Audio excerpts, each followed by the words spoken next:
स्वागत है आपका हमारे चैनल पर। हमारे दादा जी आपको आज ग्रहों की जानकारी देंगे।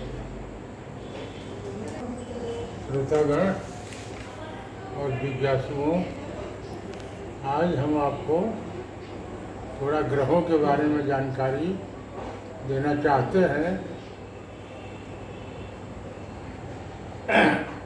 ग्रहों की संख्या हमारे ज्योतिष में 9 मानी गई है। पहले ग्रह के रूप में हम सूर्य, चंद्र, मंगल, बुध, गुरु, शुक्र, शनि, राहु और केतु, ये 9 ग्रह माने गए हैं, जिसमें सूर्य को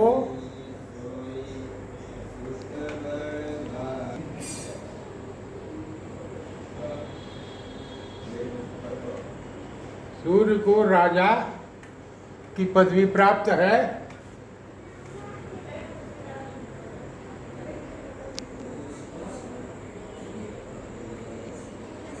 चंद्र को रानी की पदवी प्राप्त है।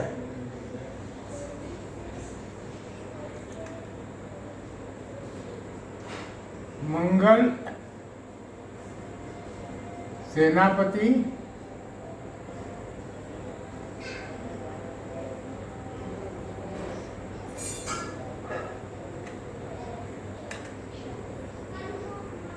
मंगल को सेनापति और बुध को युवराज पद दिया गया है।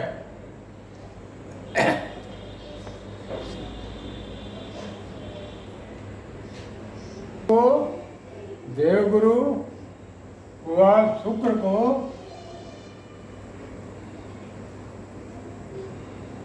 मंत्री पद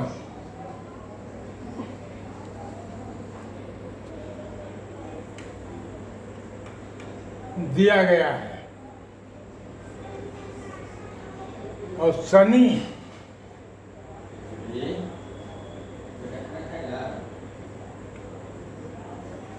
को दंडाधीश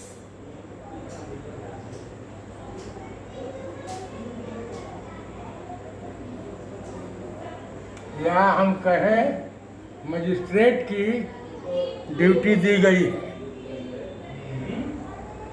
राहु और केतु मोह और मद के स्वामी माने गए हैं। जब हम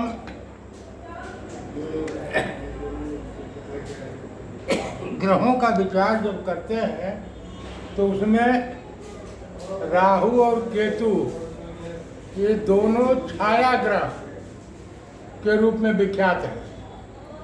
वास्तव में आकाश में ये कोई इन ग्रहों की तरह सूर्य, चंद्र, मंगल, बुध इत्यादि की तरह कोई ग्रह नहीं है। ये जो है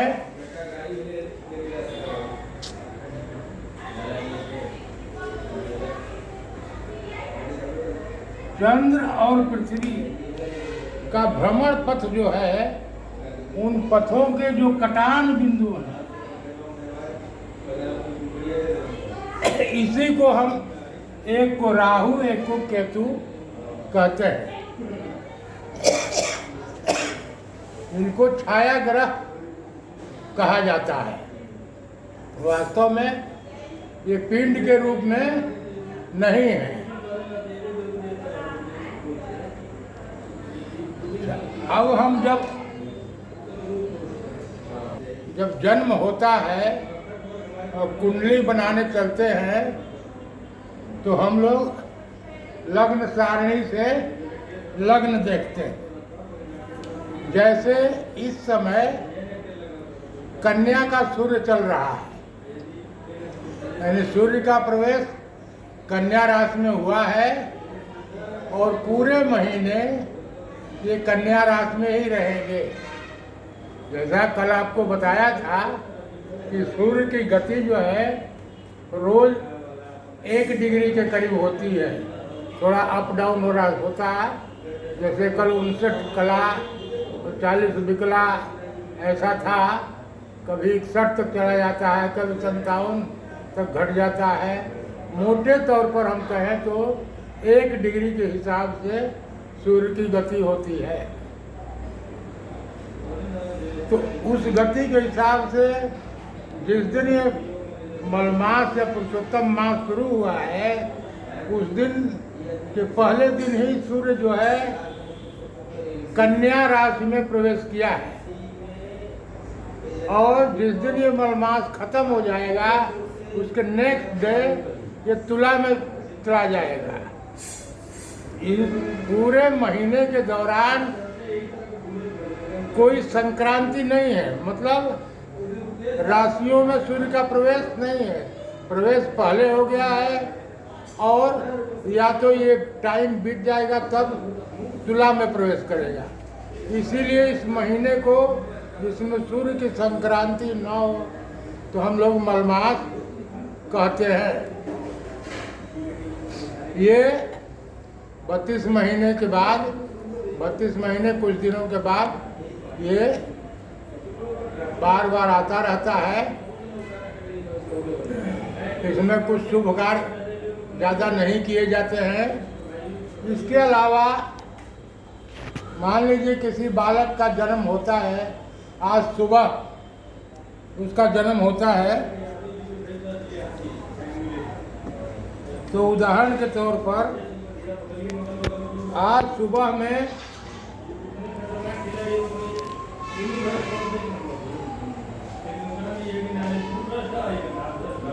कन्या राशि का सूर्य 7:14 तक था।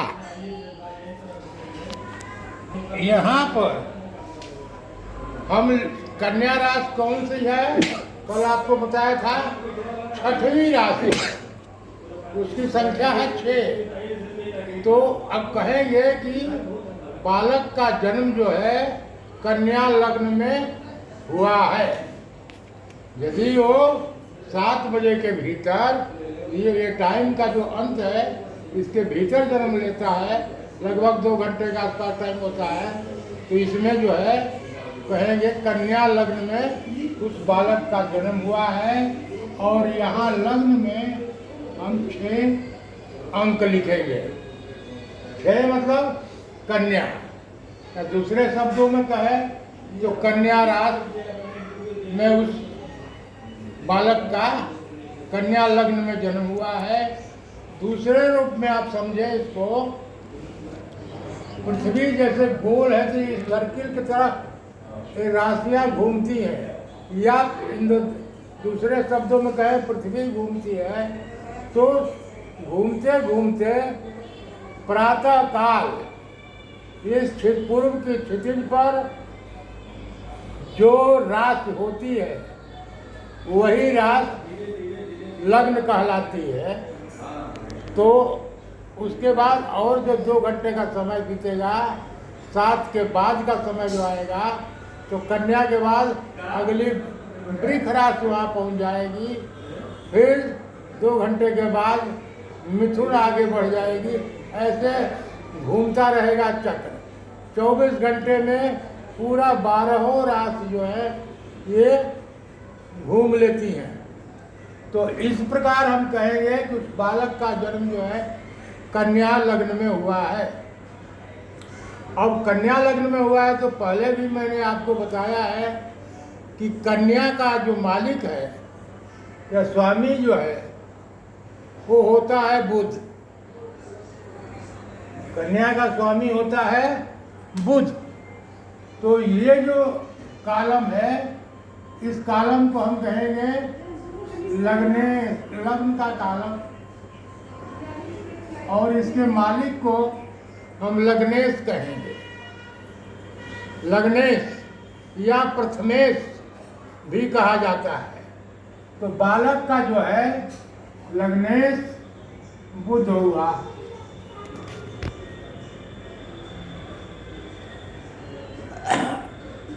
अब ये देखेंगे हम पंचांग में कि ये लग्नेश कहाँ पर है। तो पता चलता है कि ये बुध जो है वो यहाँ पर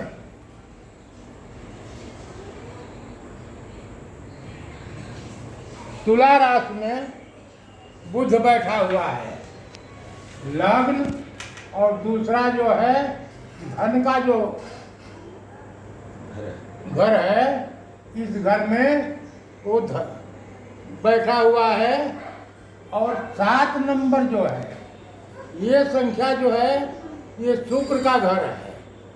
कल बताया था ये शुक्र का घर है, यानी शुक्र के घर में लग्न का मालिक लग्नेश बैठा हुआ है।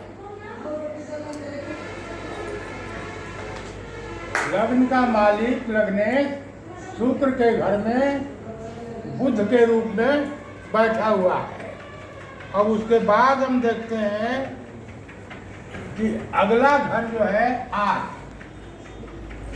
इसमें केतु बैठा हुआ है। तो ये तो किसी घर का मालिक राहु केतु नहीं है। उसके बाद नंबर आता है 9। 9 नंबर में गुरु और शनि।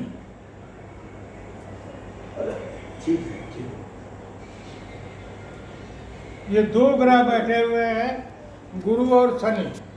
यानी ये कॉलम जो है, ये घर जो है, इस घर को हम कहते हैं तृतीयेश या पराक्रमेश। ये पराक्रम का भाव है, इससे पराक्रम के बारे में जानकारी मिलती है।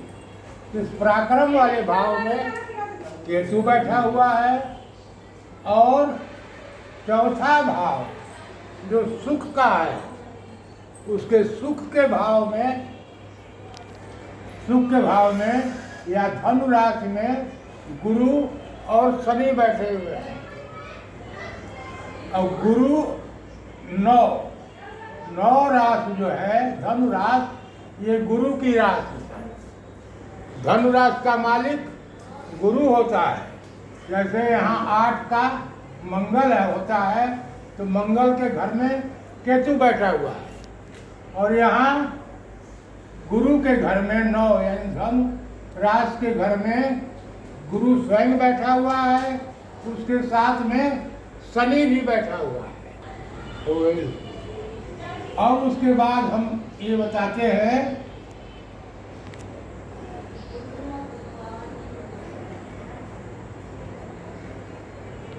इस प्रकार हम देखते हैं कि ये शनि और गुरु बैठा हुआ है। शनि जो है शुभ ग्रह है, शनि जो है पाप ग्रह है, और गुरु जो है शुभ ग्रह है। इन दोनों का संयोग हो रहा है, परिणाम स्वरूप अच्छा नहीं आता है। हम लोग जो देख रहे हैं कि कोरोना फैला हुआ है, ज्योतिष में ये कारण बन रहा है। और गुरु का समय पूरा साल भर का रहता है, तो कार्यकाल लंबा है। शनि 2.5 साल रहता है, इसलिए लंबे पीरियड की ये बीमारी इससे जाहिर होती है। 5वां जो सूत का घर है, इसमें मकर राशि है, इसमें कोई ग्रह नहीं है, इसमें राशि का ही प्रभाव रहेगा। ग्रहवा में कुंभ है, यहाँ राशि का प्रभाव रहेगा। 12वें मीन राशि में मंगल बैठा हुआ है। मीन राशि गुरु का घर है, तो गुरु के घर में मंगल बैठा हुआ है। और यहाँ पर एक मेष राशि का मालिक मंगल के घर में कोई नहीं है। और यहाँ 2 शुक्र का घर है, उसके घर में उसका मित्र राहु बैठा हुआ है। तीसरा बुध का घर मिथुन है, तो मिथुन में चंद्रमा बैठा हुआ है। और 4 चंद्रमा घर में कोई नहीं है कर्क का। और 5वां सिंह के घर में, सूर्य के घर में शुक्र बैठा हुआ है, जो कि सूर्य का शत्रु ग्रह है। अच्छा, तो आज हम यहीं पर समाप्त करेंगे। कल इसके बारे में और विवेचना करेंगे जिससे कुछ आप लोगों को फायदा हो जाए।